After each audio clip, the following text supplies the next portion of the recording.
Welcome to the Everyday Family Room. I'm so excited to be on this journey with you. Oh, and by the way, I'm Lee Keckner, and I am married to actor David Keckner, who's pretty hilarious, and we have 5 amazing children. And what I love about my life so far is that nothing has gone as planned. Take having kids, for instance. I almost died having my first child, and they had to remove my baby house, but I was lucky enough to use gestational surrogates to help me create the rest of my family. You know, surrogacy is a lot like parenting.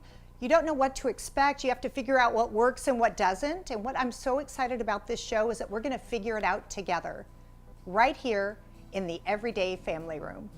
Author and child development behavior expert, Betsy Brown Braun, in the Everyday Family Room with the lovely travel mom, Emily Kaufman. Welcome. Thank you. I'm happy to be with you. An amazing actress here today, Beth Littleford. Thank you, Lee. Woo! Right back at you. We're going to be talking to authors and experts in all areas of parenting.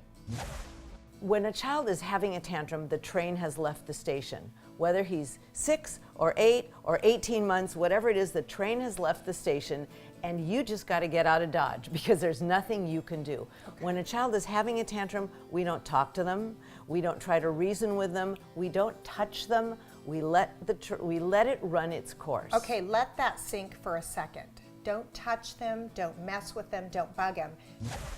Is there fun food that's good for you? I think it depends on the parent and how you are parenting your child. You have to be a role model. I mean, how does the parent eat? Right. Just this morning, someone was telling me that their children don't like vegetables. And then I asked the parent, well, do you like vegetables? And she goes, well, I do, but my husband refuses to eat them. Oh, husband, get on board. Help her out there.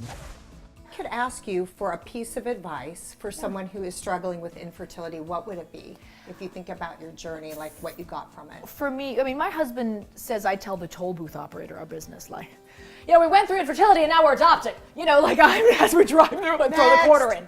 You know, so I'm a loudmouth and I'm a sharer. But I've seen so many women suffer in silence. Right. So I really think it's about support and it's about talking, it's about opening up. Yeah. If it may be perhaps choosing your audience, making a wise choice about your audience, but I do think that there are support groups out there. Look online, chat rooms if you don't want to go meet with other women. I love incorporating making the car ride fun instead of, because I always enter a little stressed. Well, as soon as you accept that the road trip is part of the journey and part of the experience, it kind of takes away that pressure to hurry up and get there. Actually, there's one great picture that I brought of Gwen Stefani. Empire waist is obviously the typical style for pregnant women, but a lot of women think, oh, you know, I'm going to wear a big solid black top to try to make my camouflage how big I am. This is obviously quite the opposite. She's going bold in color. She's experimenting a lot with her clothes. Being pregnant, I think, is a great excuse to step outside the box a little bit. When you get pregnant, step outside the box and get outside things the box. go crazy. Yeah. And we'll be taking your questions too. We want to hear from you. Like us on Facebook, tweet us, go to our website. However it is, ask us the questions that you need answered. Any ideas for a cheap date?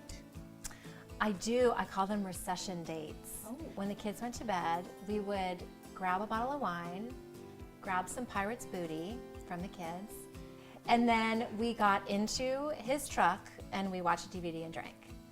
Oh, in the driveway. That's cute. Yeah, I mean, that's the cheapest. Yeah, that is. It's you fun. don't have to even really get a sitter. You don't, you're in the driveway. You can just pop in or put a baby monitor in your Open the truck windows, feel the breeze. while you eat Pirate Booty. I just want to know if it's okay for my son and I to stop here for dinner once in a while for frozen yogurt. Frozen yogurt, how many toppings do you put in that frozen yogurt? 3 or 4. Are any of those 3 or 4 healthy? Well, bananas.